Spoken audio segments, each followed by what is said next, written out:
আজিৰাৰ অসম সম্পদৰ মুখ্য কাৰ্যালয়ৰ সন্মুখত প্ৰতিবাদী কাৰ্যসূচী গেছ নিৰ্বাপন কৰিব নোৱাৰাৰ বাবে ONGCৰ বিৰুদ্ধে প্ৰতিবাদ সাব্যস্ত কৰে অসম প্ৰদেশ যুৱ কংগ্ৰেছে বিতৰ্কিত SK পেট্ৰ কোম্পানীৰ স্বত্বাধিকাৰী কৃষ্ণ আগৰৱালৰ গ্ৰেপ্তাৰৰ দাবীৰে প্ৰতিবাদী কাৰ্যসূচী ৰূপায়ণ কৰিছে।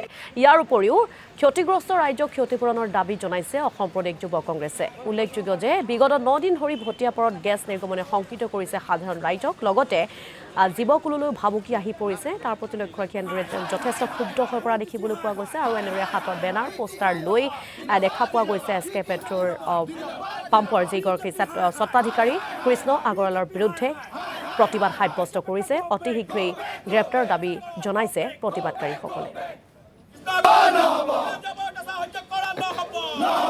প্ৰায় 8-9 দিন হৈ গ'ল, তাৰ পাছতো কোনো একো একশ্যন এতিয়ালৈকে হোৱা নাই। আজি SK পেট্ৰ কেমিকেল যোনটো কোম্পানীয়ে কণ্ট্ৰেক্টটো পাইছে, এটা প্ৰাইভেট কোম্পানীয়ে পাইছিলে, আপোনালোকে জানে। এই প্ৰাইভেট কোম্পানীয়ে কেনেকুৱা পালে?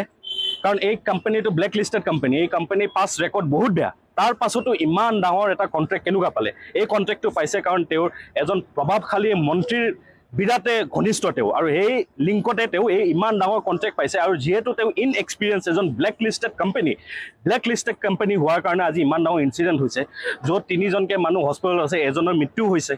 আৰু আজিলে কোনো একো একশ্যন এতিয়ালৈকে হোৱা নাই। এই পেট্ৰকেমিকেল মালিকক এতিয়ালৈকে এৰেষ্ট কৰা নাই। কিয় কৰা নাই? যিকোনো নৰ্মেল এটা সৰুতকৈ সৰু ইনচিডেণ্ট হ'লে, এটা গাড়ী এক্সিডেণ্ট হ'লেও ড্ৰাইভাৰজনক এৰেষ্ট কৰে, য'ত গাড়ী এক্সিডেণ্টটো নৰ্মেল হয়। গাড়ী এক্সিডেণ্ট যিকোনো বস্তুত হ'ব পাৰে, তাৰ পাছতো এক্সিডেণ্ট কৰা মানুহজনক ইমিডিয়েট এৰেষ্ট কৰা হয়। কিন্তু আজি ইমান ডাঙৰ এটা ঘটনা হোৱাৰ পাছত এতিয়ালৈ এই কৃষ্ণ আগৰৱালা বোলাজনক এতিয়ালৈকে কিয় এৰেষ্ট কৰা নাই? প্ৰায়